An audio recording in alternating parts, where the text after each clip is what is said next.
My DIL looked me dead in the eyes and said at the Christmas dinner, "We only invited you for the gifts."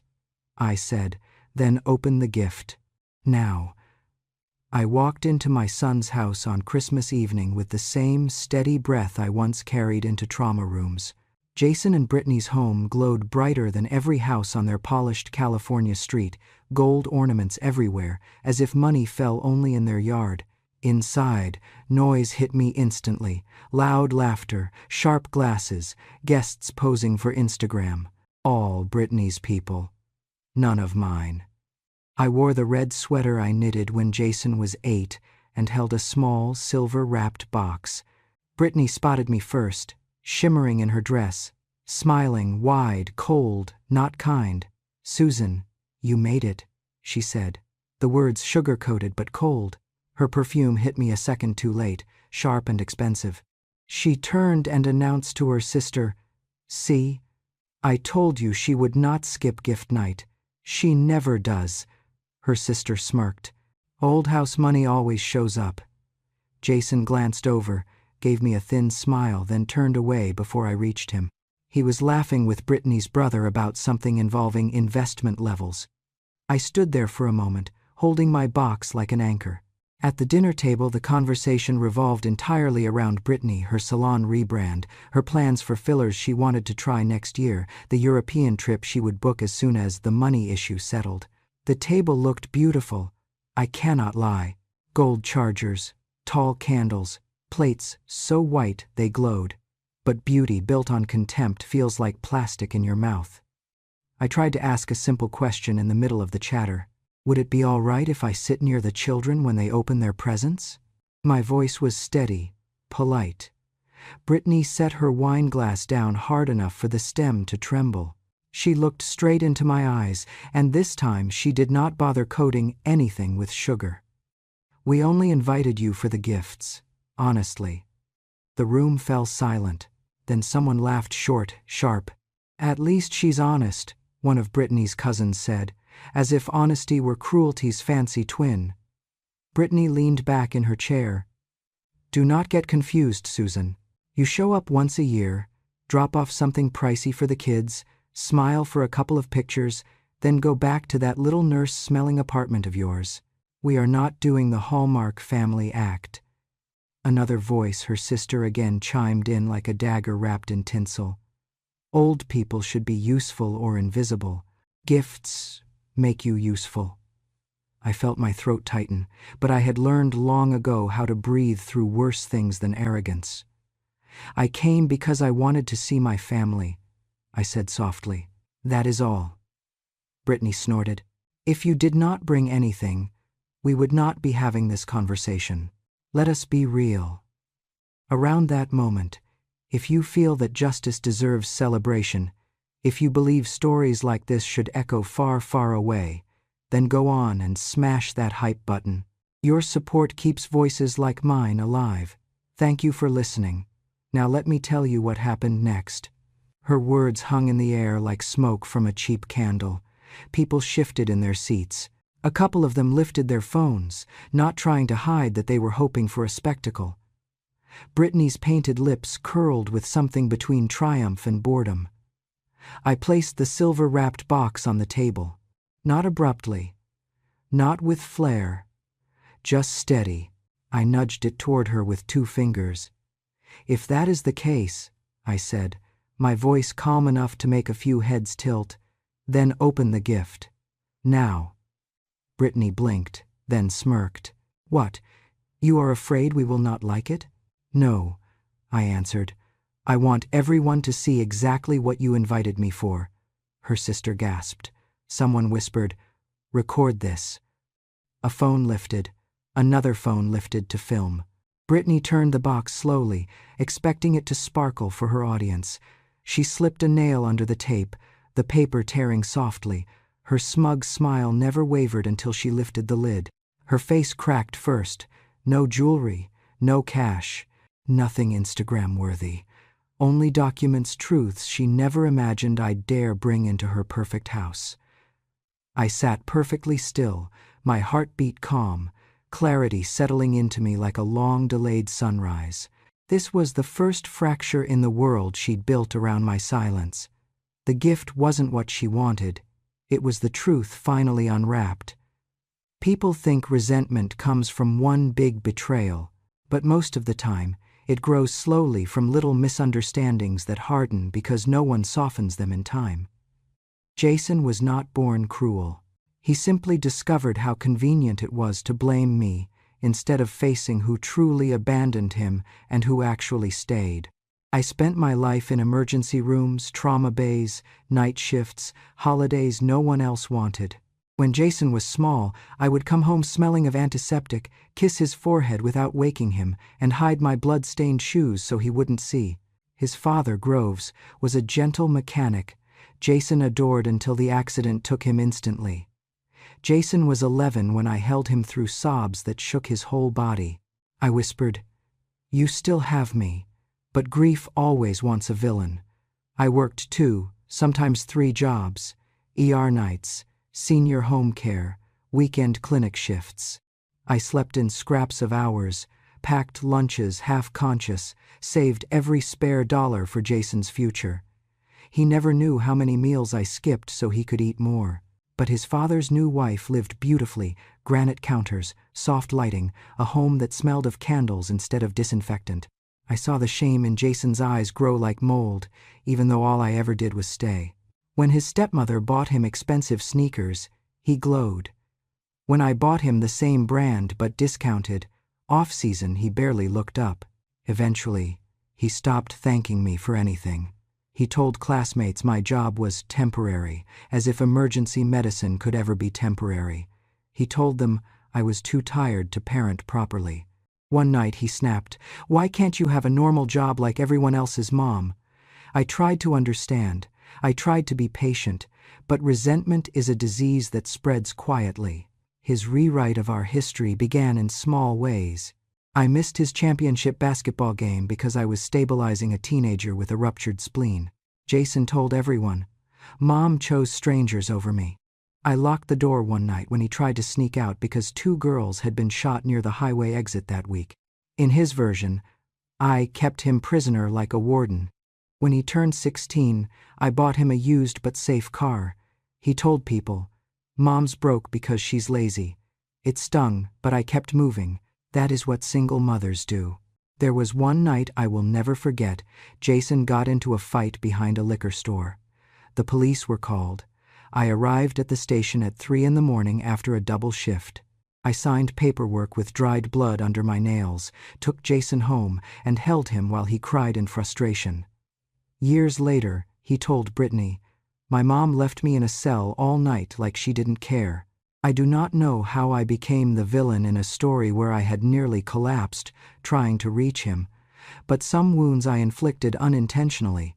After that exhausting night, when he stormed around the kitchen the next day, I muttered without thinking, "You're acting just like your father."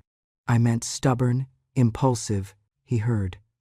"I regret you the way I regretted him." That careless sentence dug its way so deep into him that I think he never recovered from it. By the time he reached 19, the distance between us was no longer a crack, it was a canyon. He had big dreams then, dropping out of college, opening a bar with 2 friends who couldn't manage their own checking accounts, and asking me to co-sign a massive loan with predatory interest. When I read the numbers, I felt physically cold. 1 default and we would lose the roof over our heads. "I cannot sign this," I told him. Jason's eyes filled not with hurt but with rage. "You're sabotaging my future because you want me stuck under you forever." "That is not true," I said carefully. "I am protecting our home." "No," he shouted, voice sharp enough to split the air. "You're a selfish, bitter woman. A nurse who stinks of medicine, who works herself to death but stays poor because she's too stupid to want better. You're nothing, Mom. Nothing."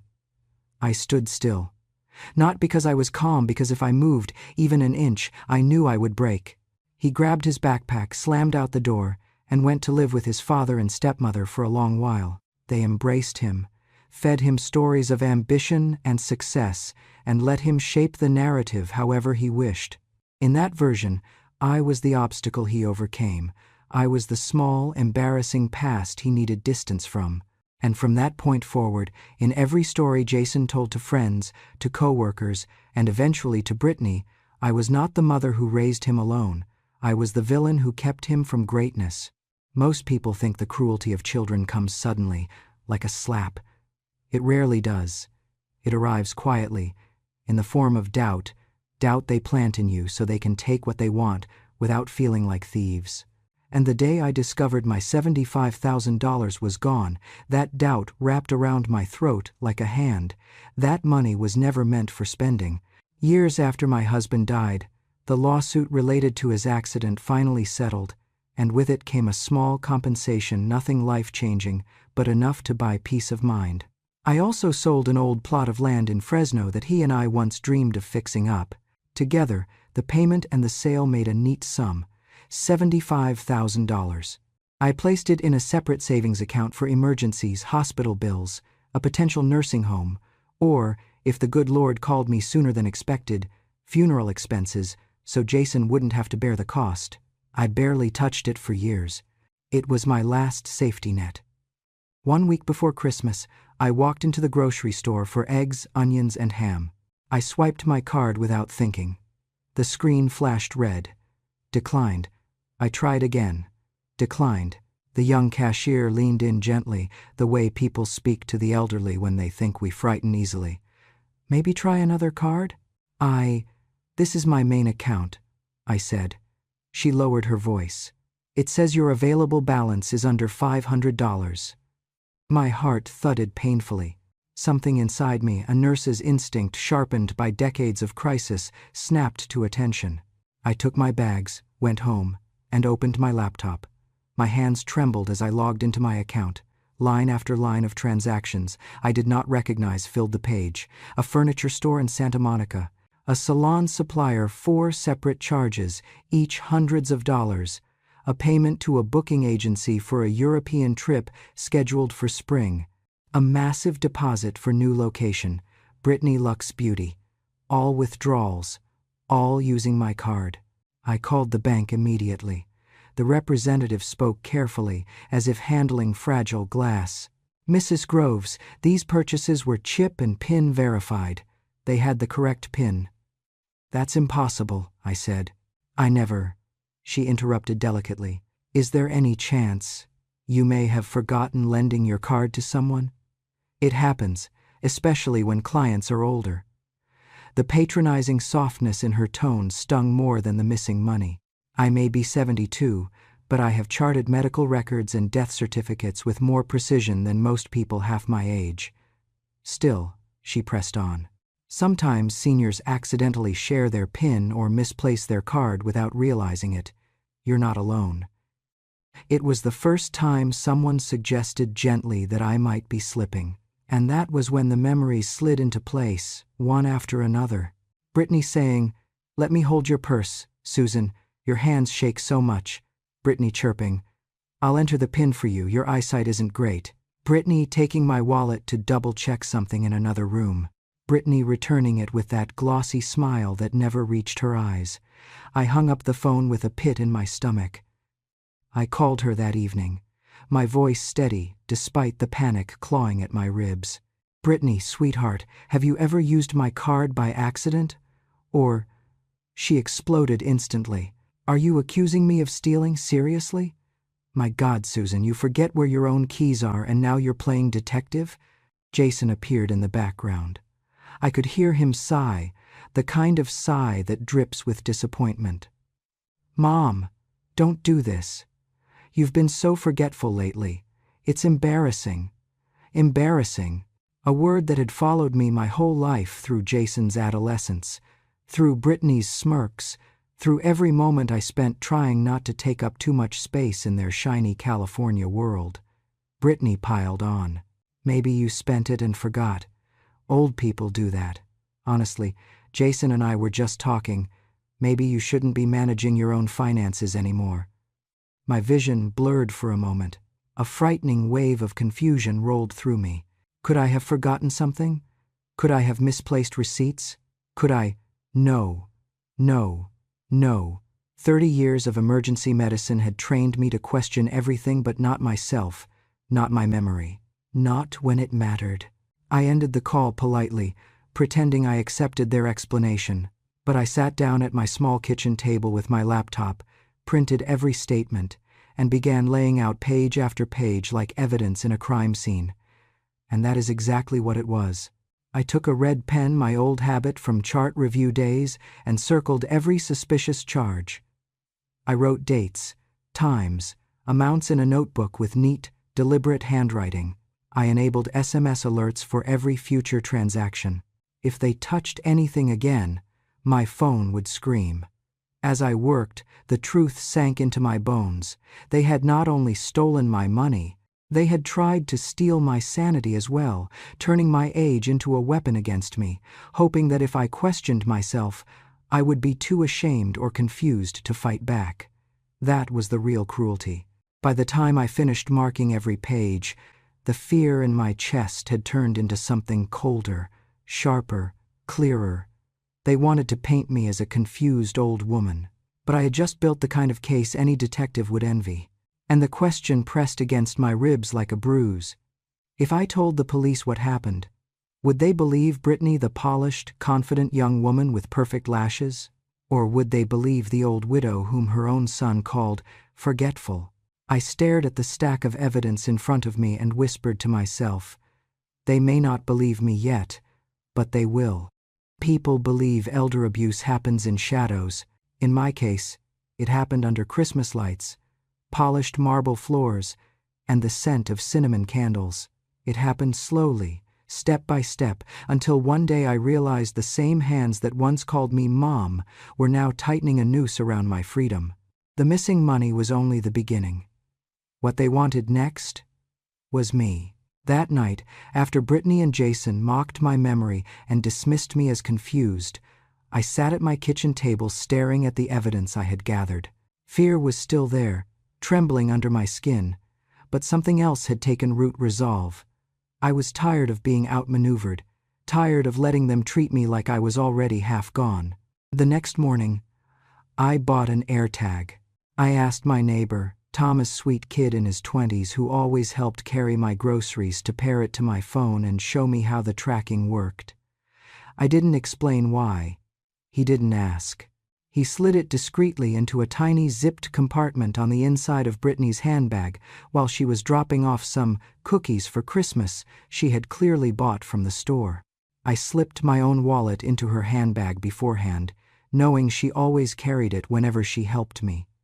She left without noticing a thing. Then I waited. The first ping came a few hours later, a location near the bank. The next day, a law office in downtown Sacramento. The third time, a luxury nursing home 20 minutes away, the kind with glossy brochures showing smiling seniors who never look frightened or forgotten. I wrote every address down, date, time, duration. I didn't want assumptions. I wanted proof. By the end of the week, I had enough to know this wasn't coincidence. Brittany wasn't shopping. She wasn't meeting friends. She was preparing something formal. Something planned. I called the elder law attorney my neighbor's mother had recommended, a sharp woman named Marlene, with silver hair and the eyes of someone who had spent her life fighting battles for people like me. I arrived at her office clutching my folder of printed statements, tracking logs, handwritten notes, and a weight in my chest too heavy to carry much longer. She listened in perfect silence. Not pitying, not patronizing listening. When I finished, she tapped the stack of bank statements with a polished fingernail. "There is a pattern," she said quietly, "and a large one." "What do I do?" I asked. "We start at the bank." We drove to the branch closest to Brittany's pings.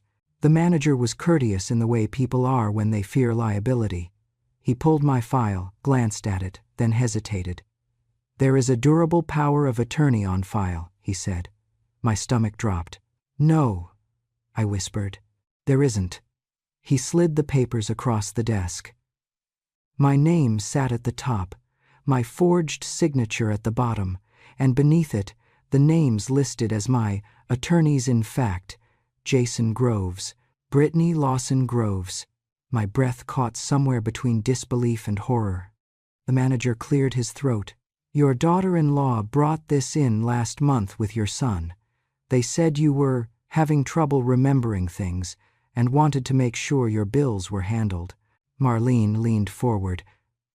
Do you have video of the signing? A witness not related to the parties? Anything verifying consent? The manager stiffened. We relied on the signatures and their explanations. They said Mrs. Groves was overwhelmed, that she didn't like coming to the bank anymore. No one called me, I said. My voice cracked only once. Jason's signature was on the witness line. My son had signed as if he watched me willingly hand over every right I had to my life, my home, my medical decisions, my bank accounts, a witness signature, to a crime. My heart felt like it tore open. Marlene took copies of everything. Her tone shifted, no longer gentle. We need to see what they have already done with this document. We drove to the law office, where Brittany's tracker had pinged. They couldn't tell us much privacy laws, but when Marlene mentioned elder exploitation and fraudulent POA, the paralegal slipped. Your daughter-in-law asked about transferring property after establishing legal authority, she murmured before catching herself. I shouldn't say more. Then we checked the nursing home. The admissions coordinator glanced nervously at Brittany's name. Marlene mentioned elder exploitation, and the coordinator visibly stiffened as if she had feared this exact question might one day come. Yes, she came in, the woman said. She asked specifically about our memory care wing and whether she could admit her mother-in-law on short notice if wandering or confusion escalated. I stared at her. Memory care. A locked unit. For people who cannot legally advocate for themselves. My voice was quiet. Did she give you paperwork? Just a copy of the power of attorney. She said she was managing everything. I felt the world tilt. My knees nearly buckled. Marlene steadied me. Mrs. Groves, she said softly. This goes far beyond financial access. They are preparing to institutionalize you.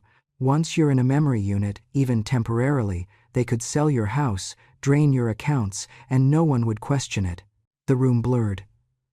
I thought of the patients I had cared for during my years as a nurse, elderly, frightened, placed in facilities by children eager to be rid of them. I had promised myself I would never end up like that, and yet my own son was planning it. A sound escaped me, a low, broken sob I hadn't made in decades. I saved him from everything, I whispered. And he wants to erase me. Marlene squeezed my hand. Not anymore. We're stopping this. But stopping the damage was only the beginning now. We needed to make sure they could never touch my life again. She laid out the plan. Immediately revoke the fraudulent POA. Notify the bank formally. Contact Adult Protective Services with the documentation. Establish a trust that Brittany and Jason could never touch, and prepare for the confrontation that would inevitably come. I wiped my eyes and nodded. After a lifetime of patching wounds, this time I would not be the one bleeding. This time, I was going to fight. In my 72 years, I had never acted as quickly as I did after discovering the forged power of attorney. The shock didn't just frighten me, it cleared every illusion I had left about Jason and Brittany. If I waited even one more day, I could lose my savings, my home, and my freedom. So I moved.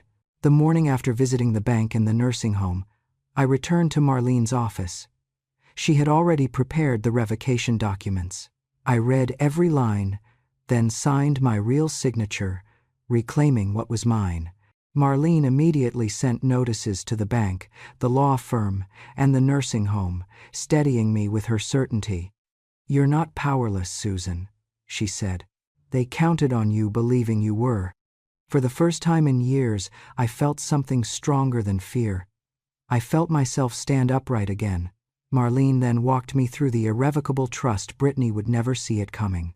Once signed, neither she nor Jason could touch my home, my savings, or what remained of my husband's settlement.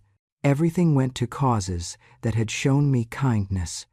A nursing scholarship, my small church, and a neighbor's children. Not Jason.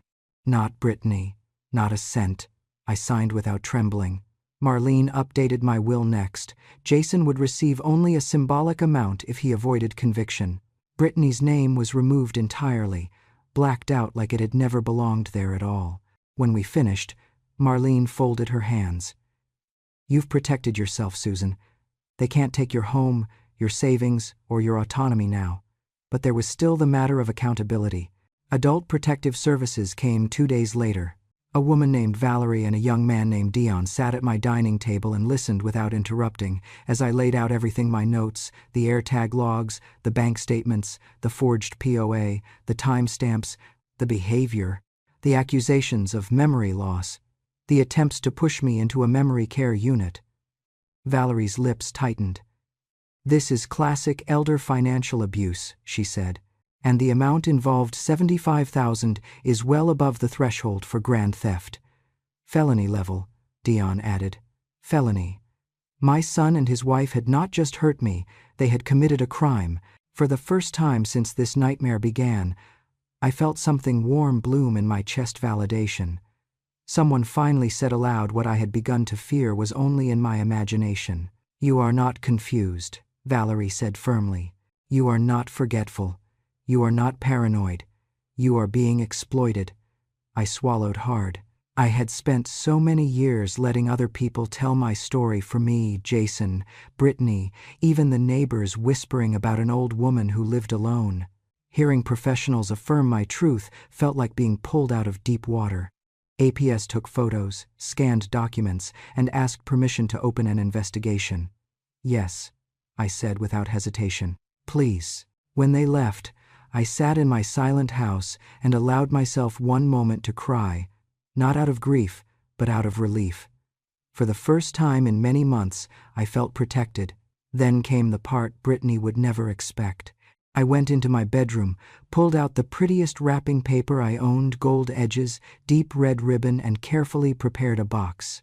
Inside, I placed the following: a copy of the irrevocable trust with the beneficiaries clearly listed, a formal notice from the bank confirming the POA had been revoked, a printout of the APS case initiation letter stating an active investigation into financial elder abuse, and on top, a small handwritten card: "For the gifts you thought you could take." I closed the lid and tied the ribbon slowly, thinking about the Christmas dinner to come, the one Brittany said she invited me to, only for my gifts. I smiled. For the first time in a long time, the smile felt real. If it was gifts she wanted, then gifts she would get. But not the kind she expected. The truth, wrapped neatly, waiting for the moment she would tear it open with her own greedy hands. And when she did, she would finally understand that I was not the fragile old woman she thought I was. Not anymore. Brittany's manicured fingers dug into the ribbon as if she were unwrapping a luxury brand PR package, not the box I had set neatly on the table. Her little sister angled her phone just right, live streaming the whole moment for her followers, "Unboxing Grandma's Christmas gift," she captioned, giggling like she expected diamonds, keys, or a check with too many zeros. I stood still, my hands resting gently on the back of the chair in front of me. My heart wasn't racing the way I thought it would. It was steady. Very, very steady. Brittany peeled back the lid with a flourish and reached inside. The moment her fingers touched paper instead of velvet or metal, her face dropped like a curtain yanked off stage. "What is this?" she scoffed loudly, turning the papers over as if something expensive might be hiding underneath. "Seriously? Paper?" Her sister zoomed in, still filming. Brittany pulled out the first document, the copy of my irrevocable trust, and held it up, squinting. She skimmed a line, then another. Her brow twitched, then her lips parted. What does this even mean?" she muttered. "Why is my name not on Jason? Look at this." She shoved the trust into his hands with a jittery laugh that fooled no one. Jason scanned the document, and I saw the moment the truth dug its claws into him. His jaw unlocked, his fingers tightened, his throat bobbed. Before he could speak, Brittany grabbed another paper. "What now?" she barked, ripping open the next envelope. Her eyes darted left to right, until they stopped. Her mouth froze, mid-word. Power of attorney revoked. Suspected forgery. Signatures inconsistent. Investigation pending. What? The pitch of her voice jumped half an octave. What is this, Susan? She slammed the page onto the table hard enough to rattle the silverware. A few guests flinched. Her sister kept recording until a cousin elbowed her to stop. But it was too late. The video had already been sent to their private family group chat. I recognized the sound of notifications pinging around the table. Brittany dove into the box again like a raccoon in a panic. She pulled out the APS letter, and when she read the first sentence aloud, her voice cracked. We are formally opening an investigation into alleged elder financial abuse. Silence fell so sharply that even the Christmas music playing from the kitchen felt like an intrusion. I watched faces shift from amused to horrified, from smug to stunned. It was as if the entire room collectively realized they weren't witnessing a cute family moment, they were witnessing a crime scene unravel in real time. A woman on Brittany's side blinked hard. Elder abuse? Grand theft? What? Another whispered to her husband. Did they steal from her? Brittany's face reddened from her neck upward, blotchy and furious. She crushed the letter in her fist and hurled it onto the table. Humiliation lit her skin in blotches, and panic pushed her past the point of restraint. You crazy old witch, she screamed. You're accusing us of theft? We used that money for the family, for this house, for our future. Her words, her choice of words, hung in the air like spilled poison. She had just admitted everything. Jason looked like he'd swallowed a stone. He reached for her arm. Britt, stop. Seriously. Just calm. No, she snapped, shaking him off. She set us up. She's insane. She can't remember anything. She loses her keys twice a week, and now she's filing reports like she's some FBI agent? I lifted my chin slightly. I remember the $75,000 that disappeared, I said evenly. I remember the forged signature. I remember the bank manager telling me you brought the papers in on my behalf. And I remember the nursing home consultation you attended without me. Her face contorted. You tracked me? Are you stalking me now? I put an AirTag in my own wallet, I replied. The wallet you kept taking to help me. The AirTag went where the wallet went. Several guests gasped. One muttered, "Oh my God." Jason ran a shaky hand through his hair. Mom, you're twisting everything. We were trying to help you. You've been forgetful. You get confused. Brittany cut him off immediately. Don't you dare act innocent. You told me to do it. You said, she'll never know. She's old. She doesn't even read her statements. The room exploded into murmurs. Jason stared at her as if she had stabbed him between the ribs. Why would you say that out loud? Oh, now you're worried about optics? She yelled. Maybe you should have thought about that before you signed as the witness on the fake POA, genius. Gasps. Real gasps this time. Someone dropped a fork. Jason's mother-in-law covered her mouth. Brittany's father stood up abruptly. Did you two really forge a signature? Did you really take her money? Brittany's voice screeched. It was for use, for the family. She doesn't need that money. She'll be dead in 10 years, her mother whispered, horrified. Brittany, stop talking. Brittany pushed past her. No, everyone's acting like she's the victim here when she's just selfish. Sitting on money she doesn't even use. Living in that depressing little apartment smelling like iodine and old books. A man across the table muttered, Jesus Christ, she really said that? I inhaled slowly, letting the moment settle. Then I reached into my purse and pulled out the final sheet, the APS intake summary. I placed it gently on the table beside the mashed potatoes and the spilled wine.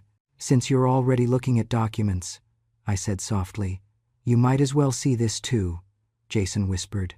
Oh, God. I tapped the page once. This is the report that lists both of you, by name, as the individuals who benefited from the unauthorized transactions. It also notes the attempted use of a forged power of attorney and the steps taken to place me into a memory care facility without my consent. No yelling. No trembling. My voice was steady as stone. If APS believes no crime occurred, I continued, they will close the case. But if they do believe a crime occurred, I paused, then this house will not be the first place they visit. You both know that. Brittany's father sat back heavily in his chair. I cannot believe this. Brittany slammed both palms on the table. You think you're so clever? You think this little stunt is going to scare us?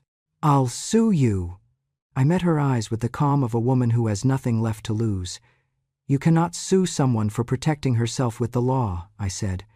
You cannot sue someone for filing truthful reports, and you cannot sue someone whose documents were filed with APS, the bank fraud department, and my attorney before I placed them in your hands. I leaned forward slightly. But you can hire an attorney for yourself. You may need one. The entire table had gone silent, forks frozen midair, wine glasses untouched. Even the children had stopped moving, sensing something seismic had occurred. Jason looked as if a lifetime of denial was collapsing inside his ribcage. Brittany shook with rage, her chest rising and falling like a cornered animal's. I straightened my coat, smoothing the collar with a grace I didn't know I still possessed. You said you invited me only for the gifts, I reminded her gently. I gestured toward the box. And tonight, I gave you exactly what you asked for. The truth. Wrapped in ribbon, placed right in your hands. I picked up my purse, slipped my arm into my coat sleeve, and lifted my chin toward the front door. Thank you for dinner, I said quietly. Merry Christmas. No one moved, no one spoke. I walked out with my head high, past the glowing tree, past the stunned faces, past the house that had once belonged to a version of my son who no longer existed. The cold California night air hit my face like clean water. Behind me, through the walls, I could hear Brittany screaming again, rage, panic, denial, while Jason tried to calm her and their families argued. But none of it belonged to me anymore. I stepped off their porch with steady feet. For the first time in decades, I was finally walking toward a life where I was not the victim. I was the witness. I was the truth teller. I was free. And Christmas had never felt so peaceful. I didn't attend the APS interviews. I didn't have to. My part was done, and everything unfolded exactly as the investigator predicted. APS contacted Jason and Brittany first. The initial call alone rattled their perfect California image. Within a week, each sat before a financial crimes officer, and later I was told carefully that neither appeared credible. Their stories clashed with each other and with the evidence. $75,000 isn't petty theft in California, it's felony grand theft, worsened by a forged POA and attempts to place me in memory care. Whispers spread quickly. Jason was put on leave, then suspended, then fired. I knew it before he did. A former coworker of his, who attended the same church as my neighbor, spread the news quickly. Our company can't have an employee under investigation for elder financial abuse. Reputation was everything in his industry. So were audits, ethics certifications, compliance checks. Jason's desk was cleared by security within the hour. Brittany fared no better. The bank flagged her accounts and placed internal warnings on multiple transactions. She had attempted to apply for a personal loan, maybe to hire a lawyer, only to be denied for being high risk. Word filtered through her family that 2 of her aunts removed her from their babysitting rotations. Another refused to co-sign anything for her again. Someone even texted my neighbor, "We had no idea she'd actually steal from an old woman." Old woman. Funny how that word suddenly became an accusation instead of a punchline. Their home, the one they decorated like a magazine spread, became a battleground. Neighbors heard the yelling accusations back and forth, voices rising with the desperation of 2 people who finally realized they were not partners in ambition, but accomplices in wrongdoing. "If you were not such a coward," Brittany screamed one night, loud enough for someone to hear through the yard, "you would have earned more and we would never have needed her money." You forged the signature, Jason roared back. You did the nursing home stuff. You took her wallet, not me. You said she was going senile. You said she'd never notice. Back and forth, each sentence peeling away another layer of the image they had built for themselves. Their marriage cracked the way things do when the glue holding them together wasn't love but entitlement. Meanwhile, my life grew quieter, peaceful, even. I returned to my little house. I started attending the support group for older women facing financial abuse.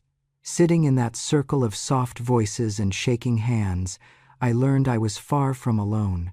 Too many of us had given our lives to children who grew up believing love was something they deserved, not something they owed back. My days were simple: church on Sundays, tea with neighbors, long walks when my knees allowed it. I breathed fully again. I slept without fear. And for the first time in many years, I felt safe inside my own skin. Then, one gray afternoon, Jason showed up at my door. I knew it was him by the hesitant knock 3 taps, then a long pause, as if he were unsure whether he wanted me to answer. When I opened the door, the boy I raised was gone. In his place stood a man with unshaven cheeks, hollow eyes, and clothes that looked slept in. He had lost weight, and something in his posture sagged, as if the consequences now hung directly from his spine. "Mom," he whispered. I stepped aside without speaking, allowing him into the living room. He sat on the edge of the couch, elbows on his knees, hands clasped tightly as if they were holding his world together. He didn't look at me when he began. "Did you have to do it?" His voice cracked. "Did you have to go that far? APS? The bank? You destroyed my life. You ruined everything." I felt the familiar ache, a mother's ache, but it did not unsteady me anymore. "I did not ruin your life, Jason," I said calmly. "You and your wife did that yourselves. I only removed the curtain so everyone could see what was happening behind it." He flinched like I had slapped him. "Mom, please. We were just trying to build something. I grew up poor. I was humiliated for it. I didn't want to feel that way again. I didn't want my kids to feel that way. I just wanted one chance to get ahead." "And your solution," I replied, "was to hollow me out like a bank vault and toss me into a nursing home so you wouldn't have to look me in the eyes while you spent my money." He shook his head violently. "It wasn't like that. It was exactly like that." He covered his face with both hands, shoulders trembling. "I lost my job. Brittany's leaving. APS is talking about charges. Mom, just say it was a misunderstanding. Say you got confused. They will drop everything." My heart cracked but not open, just apart. "No, Jason," I said gently. "I will not lie to protect you. I won't add a single word to harm you, but I will not erase the truth. You must face the consequences of what you did." He looked up, tears streaking down his cheeks. He gestured vaguely toward the world that had turned against him. APS, his employer, even Brittany's own family. "You're choosing them over your own son. I am choosing myself," I said softly, "for the first time in my life." He stared at me, wounded and furious and lost all at once. Then he stood abruptly, swaying slightly. "I don't know how to come back from this," he whispered. "That is your journey," I replied. "Not mine." Jason walked to the door, paused, then looked over his shoulder. "Do you still love me?" he asked, voice breaking like a child's. I swallowed hard. "Yes," I whispered, "but I will not let that love be the rope you use to pull me down again." He left without another word. I watched from the doorway as he walked down the driveway, shoulders hunched, steps unsteady, a man finally colliding with the truth he had spent years running from. And as the wind rustled the leaves outside, I realized something. I still loved my son, but I loved myself too, and I had finally learned how to choose the right one when it mattered. My kitchen has always been small, but in my old age it has become a kind of sanctuary. The morning light slips through the blinds in soft gold lines, warming the floor, touching the edges of everything I have left in this world.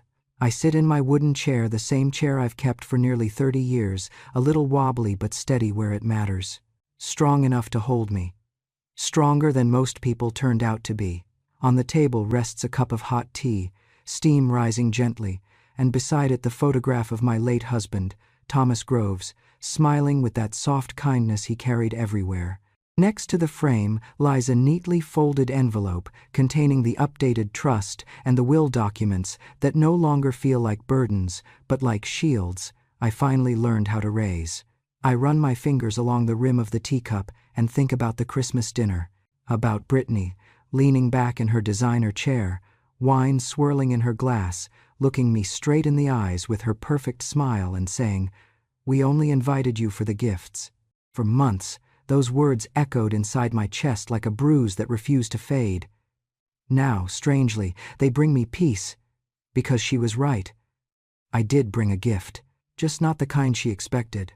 I take a slow breath, feeling the warmth of the room settle into my bones. They had wanted money, submission, silence. They wanted me to play the part of the grateful old woman who hands out presents and asks for nothing in return, who quietly fades into the background once her usefulness expires. But that Christmas, I gave them something different, something sharp enough to cut their lies open, something solid enough to protect what little I have left. I gave them the truth. And I kept the only gift that ever truly belonged to me, my life, unsteered by their hands. Sometimes, when the afternoons are long and the house is too quiet, Jason brings my little granddaughter, just 4 years old, full of questions and sticky fingers. He never stays long. Guilt clings to him like smoke. But he brings her because he knows she deserves better, and because he understands now that keeping me from her would be another cruelty he could not live with. I never say a word about what happened. I offer her cookies, tell her stories about birds and gardens, and the silly way her grandfather used to trip over his own feet. She laughs as if she's scattering pieces of sunshine across the room. And when she hugs me, she hugs with her whole little body, pure and unguarded. I do not speak badly about her parents. Children deserve to grow without inheriting the bitterness of adults. But in small ways, gentle ways, I teach her the truth. I wish someone had taught Jason long ago. Love doesn't mean taking. I tell her while she stacks wooden blocks. Love means taking care. When she leaves, the house feels bigger than it should, but the ache is softer than it once was. One evening, after she and Jason drove away, I sat at this very table and wrote a letter. Not to him, not to Brittany, not even to my granddaughter. I wrote it to myself. To Susan Groves, from Susan Groves, I wrote at the top. Then I let my hand move without stopping. You spent your entire life believing your worth was measured by what you could give. It took 72 years to learn that the greatest gift you ever offered was the day you finally refused to let anyone take anything more. When I finished writing, I folded the letter and tucked it into the envelope with the trust papers, letting it rest there like a small testament to the woman I finally allowed myself to become. I glance over at my wooden chair, the seat no one else ever thinks much about. Once, I believed people had the power to decide where I belonged, in the back, in the quiet, out of the picture. But now I understand something my younger self never could have imagined. This chair is my front row. Not to a wedding, not to a holiday dinner, but to my own story, and the older I get, the more precious that feels. I lift my tea, inhale the steam, and smile to myself. My daughter-in-law said they only invited me for the gifts. I murmur softly. A small laugh escapes me, not bitter, not triumphant, just honest. In the end, the only gift they got from me was the truth, and the one I kept was the rest of my life. The sun dips lower, brushing the kitchen in gentle amber. I sit a little straighter in my chair, feeling its steady support beneath me. I am no longer in the back row of anything, not anymore. I have pulled up my own seat quietly, firmly to the front of my life, and even if no one applauds, I know I finally chose the right place to sit. If you've stayed with me until this very moment, sweetheart, then thank you. Stories like mine aren't always easy to hear because they peel back the truth behind family, aging, and the price some people are willing to make others pay. But if my voice reached you, if something in my journey reminded you of your own grandmother, your mother, or even a part of yourself you thought had gone quiet, then I'm grateful you're here. There comes a time in a woman's life when she stops sitting where others place her and chooses her own seat instead. If this story helped you feel that strength even a little, then darling, don't leave just yet. Go ahead and tap that subscribe button for Grandma True Stories.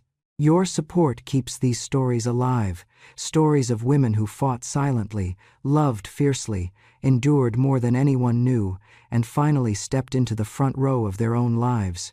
Thank you for listening, sweetheart. Come back soon. I still have so many truths left to tell.